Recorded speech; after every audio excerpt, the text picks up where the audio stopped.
Assalamualaikum warahmatullahi wabarakatuh. Selamat pagi dan semangat pagi. Ketemu hari ini kembali dengan matematika ya. Kemarin Bu Eka sudah menyampaikan beberapa tugas ya untuk matematika, dan sebagai dasarnya kemarin sudah diminta untuk dipelajari. Nah, hari ini adalah bagaimana lanjutan dari pelajaran kemarin, yaitu tentang pecahan. Dan hari ini Bapak harap semua sudah sarapan dan tentunya sudah absen. Ingat, matematika bukan pelajaran yang harus ditakuti. Kenapa? Karena matematika akan selalu ketemu dalam kehidupan kita sehari-hari. Kalaupun yang tidak sekolah tetap ketemu dengan matematika. Karena apa? Di rumah juga akan berhitung ya. Hitung apa? Hitung segala macam yang ada di rumah, ya kan? Nah, karena itu jangan takut dengan matematika, harus senang dengan matematika. Kuncinya harus hafal perkalian. Makanya perkalian dasar 1 sampai 10 harus sudah hafal. Baru kemudian lanjutannya perkalian 11 dan diteruskan dengan perkalian puluhan. Bagaimana triknya? Nanti akan Bapak kasih ketika kita ketemu atau belajar tatap muka. Di situ akan Bapak kasih triknya supaya kamu tidak coret-coret kalau dalam perkalian ya. Oke, kita ke bahasan pada hari ini. Lanjutkan yang kemarin ya. Oke, Bapak kecilkan dulu kameranya ya. Ini operasi hitung pecahan ya. Ada apa di operasi hitung pecahan? Ya, ada penjumlahan dan pengurangan ya. Ada perkalian pecahan, ada pembagian pecahan, dan ada desimal ya. Itu. Kenapa kok penjumlahan dan pengurangan pecahan disatukan? Nah, kenapa? Karena cara menyelesaikan penjumlahan dan pengurangan pecahan itu sama. Prinsipnya sama. Ya, itu. Makanya penjumlahan dan pengurangan pecahan disatukan. Berbeda dengan perkalian, pembagian, dan desimal. Ya. Bisa penjumlahan pecahan berarti bisa pengurangan pecahan. Ya, oke. Itu. Baik, lanjut ya. Nah, ini ada sebuah sampel atau sebuah contoh pecahan bergambar. Ya. Nah, apa sih yang dimaksud dengan pecahan itu? Ada berbagai macam pecahan ya. Nah, kita akan belajar dulu pecahan biasa atau pecahan dasar. Pecahan dasar itu terdiri dari satu angka di atas dan satu angka di bawah. Angka yang di atas disebut pembilang atau bilangan yang di atas disebut pembilang. Angka yang di bawahnya atau bilangan yang di bawahnya disebut penyebut. Oke, perhatikan ya. 2 per 3. Nah, yang mana yang disebut penyebut, yang mana disebut pembilang. Nah, seperti yang tadi sudah disampaikan di awal atau di depan bahwa bilangan yang di atas ini disebut pembilang. Bilangan yang di bawah ini disebutnya penyebut. Nah, itulah ya dimaksud dengan pembilang dan penyebut. Kaitannya dengan operasional pecahan untuk penjumlahan dan pengurangan ada pada penyebutnya. Ya, kita lihat. Bagaimana penjumlahan dan pengurangan pecahan? Ya. Jika penyebutnya sudah sama atau angka yang di bawah sudah sama, maka bisa langsung dijumlahkan atau dikurangkan. Ya, contoh. Di sini ada 1/2 tambah 1/4. Ya, itu bisa tidak langsung dijumlahkan? Tidak bisa. Ya. Kenapa tidak bisa? Karena penyebutnya belum sama. Tapi lihat contoh yang kedua. Nah, 2/4 ditambah 1/4. Jadi berapa? Betul, 3/4. Kenapa kok itu bisa langsung dikerjakan? Karena penyebutnya sudah sama. Kita lihat. Ya, angka yang di bawahnya sudah sama. Dan dalam pengurangan juga dalam penjumlahan pecahan, yang dikurangi atau yang dijumlahkan hanya penyebutnya saja atau angka yang di atasnya saja. Sementara penyebutnya tidak boleh dijumlah atau dikurangkan. Ya, hanya ditulis ulang, ya kan? Tuh ada 2/4 ditambah ya 1/4. Ya. Ini kan penyebutnya sudah sama, ya kan? Penyebutnya sudah sama, masing-masing berapa? 4. Ya. Maka pembilangnya boleh langsung dijumlahkan. Yang mana? 2 dan 1. Jumlahkan berapa? 3. Bagaimana penyebutnya? Tulis ulang karena sudah sama, tidak boleh jumlah atau dikurangkan. Nah, jadi ini adalah 3/4. Tuh maksudnya. Ya, ini untuk penjumlahan. Bagian pengurangan sama.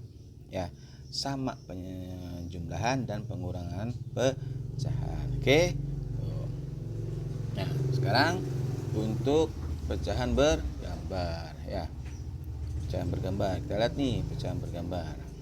Ya. Apa sih maksud dengan pecahan bergambar itu? Pecahan bergambar ini kita lihat di sini ya. Ada satu gambar, satu bidang datar, kemudian dibagi-bagi.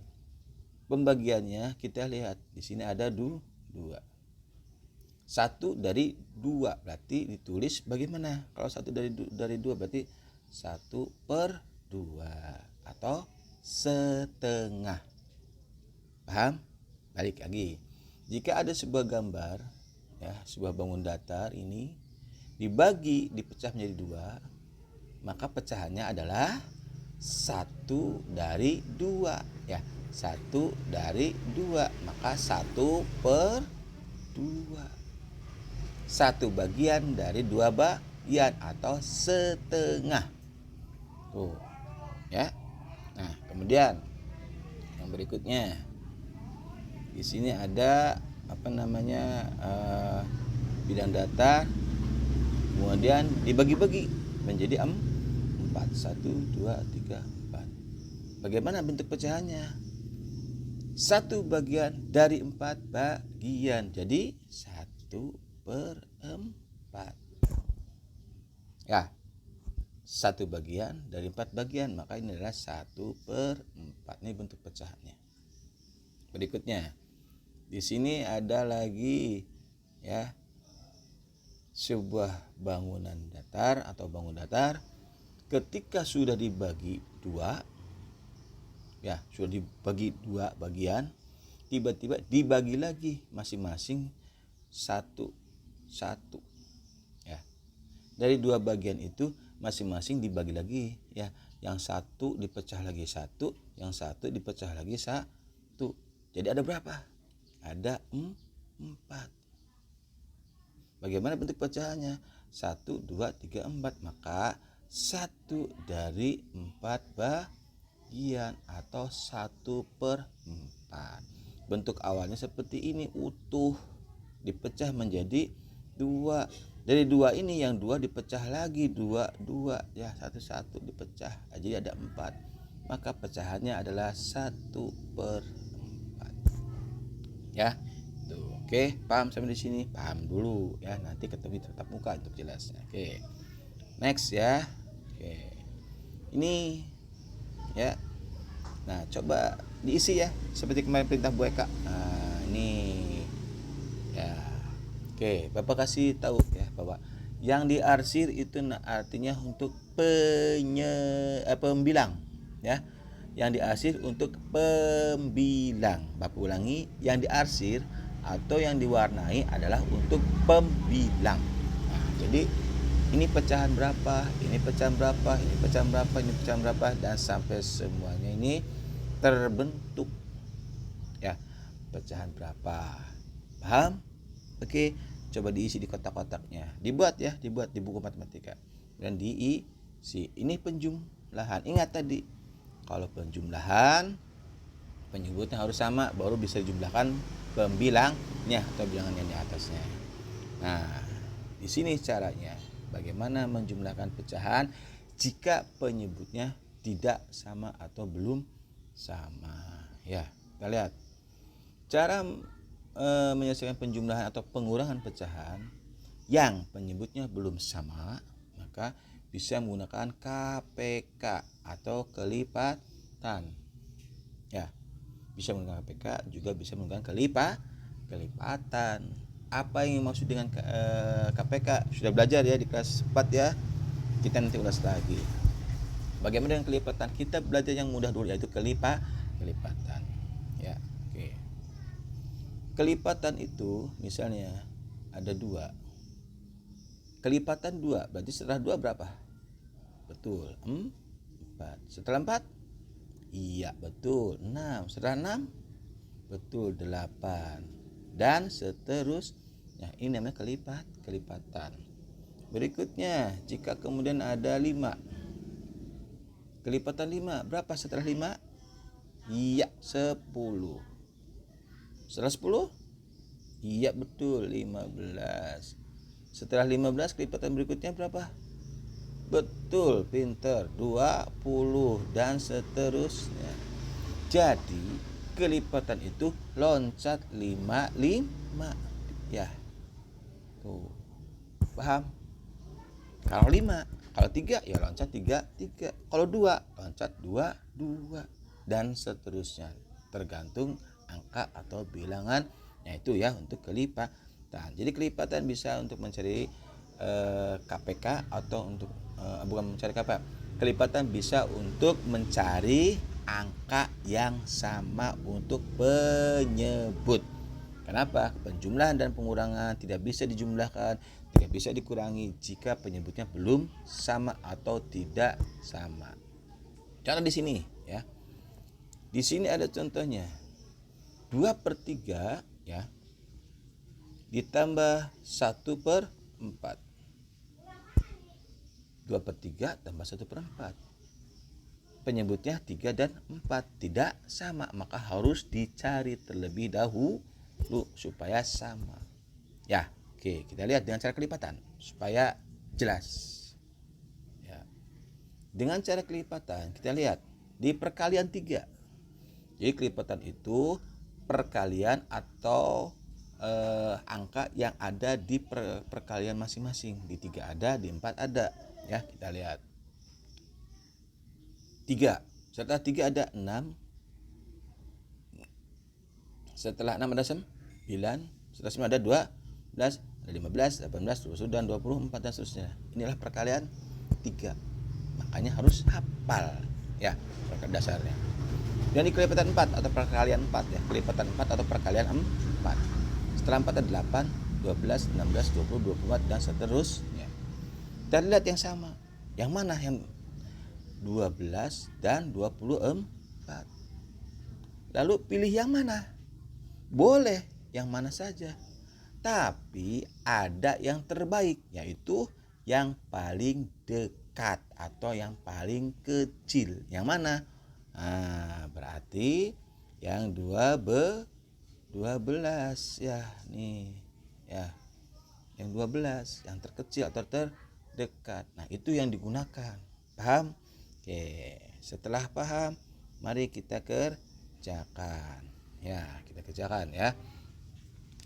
Misalnya tadi seperti yang disampaikan bahwa ada yang namanya pecahan 2/3 ditambah 1/4. Ya. Penyebutnya sudah kita samakan tadi dengan kelipatan. Berapa? 12. Bapak ambil singkat ya. Ambil singkat, tidak ada dua ya, tapi Bapak bikin satu, tapi ini agak panjang sedikit ya. 12 kan tadi kelipatannya ya. Oke, sekarang bagaimana penyelesaiannya? Dari 12 ini ke 3, caranya dibagi. Berapa? 12 bagi 3. Pinter, 4. Ya. Kemudian setelah 12 ke 3 dibagi ke atas atau ke angka 2, ini diapakan? Dikalikan. Nah, jadi hasil yang tadi dikalikan. Nah, kita ulangi. 12 dibagi 3, 4. 4 dikali 2 adalah 8. Tulis di sini 8 ya. Tambah dari penambahannya ya kan ini bentuknya ini penjumlah. Nah, sekarang lakukan hal yang sama kepada 4. 12 bagi 4 berapa? Betul, 3. Ke atas dikalikan kali 1 hasilnya tetap 3. Sekarang tinggal dijumlahkan. 8 tambah 3 berapa? 11. Pernya berapa? Tetap 12. Tidak boleh diapa-apakan, hanya ditulis ulang. Nah itu ya, penjumlahan dan pengurangan tuh sama caranya. Harus disamakan dulu penyebutnya jika penyebutnya berbeda. Tapi bisa dijumlahkan langsung, bisa dikurangi langsung kalau penyebutnya sudah sama. Nah, ini sedikit dari Bapak untuk hari ini ya. Silahkan kalian kerjakan latihan-latihannya ya. Silahkan nih, di sini ada beberapa latihan ya. Ada beberapa latihan yang harus kalian kerjakan di buku matematik. Nah, ada ini ya, ada ini. Ya, paham ya?